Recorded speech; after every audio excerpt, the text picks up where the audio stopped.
All right, today I'm going to talk about what happens when you're trying to acquire a stock or acquire an investment and the price just keeps going higher and higher. This is a problem that it happens a lot in the equity markets, and of course, right now it's happening in a big way with Bitcoin, which it just seems like Bitcoin is relentlessly going up every day, ever since the ETFs were announced, and really over the course of the last year or so. What I want to talk about in this video is some of the mental techniques or some of the psychological techniques I use to try to stop myself from getting FOMO'd into something before I want to, and to help keep me buying something on my terms and not on the terms of, say, the movement of the stock or of the asset itself, pulling me without my permission, basically. So I think the first rule that I try to use is just to have an abundance mindset, just to realize that, okay, this particular investment maybe is running away without you, but that's okay. There'll be other opportunities to come in the future, and maybe even more opportunities with this particular investment, right? So I try to, first of all, just adopt an abundance mindset and get rid of the scarcity mindset that tends to happen when you see this train leaving the station, right? It's running away without you and you want to catch it. Like instinctively, you want to grab it. And so I try to just dial back the enthusiasm and just try to increase my patience and think, okay, there'll be another opportunity in the future. So this is one of the sort of fundamental rules that I try to use. The other thing I try to think about is I want to avoid getting sucked into FOMO, basically FOMO'd into an investment at the top. And so I think of that as another thing. Like I think about if I respond emotionally to this situation, let's say Bitcoin is going up and up and up and I start buying it more and more aggressively the higher it goes, there is going to come a situation where there'll be another down cycle, just like there always are. And I'm going to be basically angry at myself for filling myself at too high a price.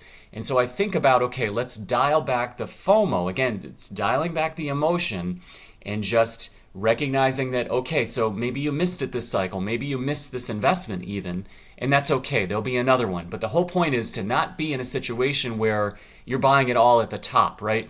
What happens when an asset keeps going higher relentlessly is there is this, it's almost like a vacuum of emotional intensity that just sucks everybody in the higher it goes. And of course, you can kind of be meta about this and recognize that this phenomenon happens. And so this is why I think a lot of people are buying into this accelerating increase.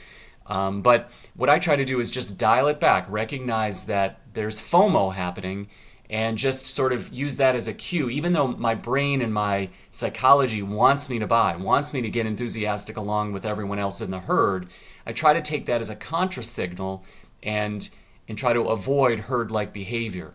I think herd behavior is great when you're a prey animal on the savannah, right? But herd behavior is terrible in the investment domains when you need to be an original thinker or kind of avoid the herd or avoid the liabilities of being in a herd, right? And then the final thing that I use to try to navigate this is I just use simple dollar cost averaging. So, if you've decided that, say, this stock or the S&P 500 or Bitcoin or whatever the asset is, if you decide that this is something you want to own, I just maintain a routineness, very routine-based, weekly or semi-monthly or something like this. You set the schedule in advance, but you dollar cost average into the asset. And so this sort of keeps it simple, right? It doesn't let you do anything emotional. It's just a pre-programmed buy schedule. And over the course of this year, over the course of the next several years, set this buy and just have it happen, right? And so dollar cost averaging is sort of another mechanism where it takes it out of your psychological hands and puts it into this sort of automated process. And okay, you're just going to be gradually nibbling at this thing over time, and that takes care of it, right? So I think, and then if you take all three of these techniques and just sort of think of them in terms of a much more expanded time frame, and I guess this is sort of an aggregating idea that sort of takes all of the ideas I've listed so far and just think about, okay, we're not worrying about what's going to be true a year from now or a few months from now or a few weeks, certainly not a few weeks from now, but to think out, say, 10 years and to be gradually acquiring this asset over time. And a lot of times what happens is these moves, okay, so Bitcoin goes from, say, 40,000 to 68,000. these moves may actually be much, hardly even visible in the grand scheme of things over, say, a decade-long time period, right?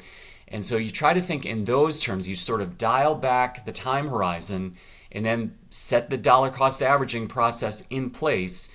And then this allows you to sort of check out psychologically, sort of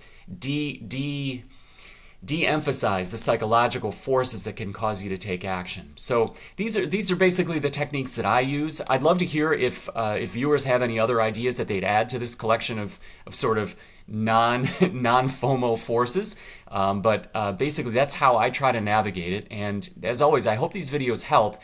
And if you have things you'd like to add, leave a comment in the comments below. All right, thanks so much.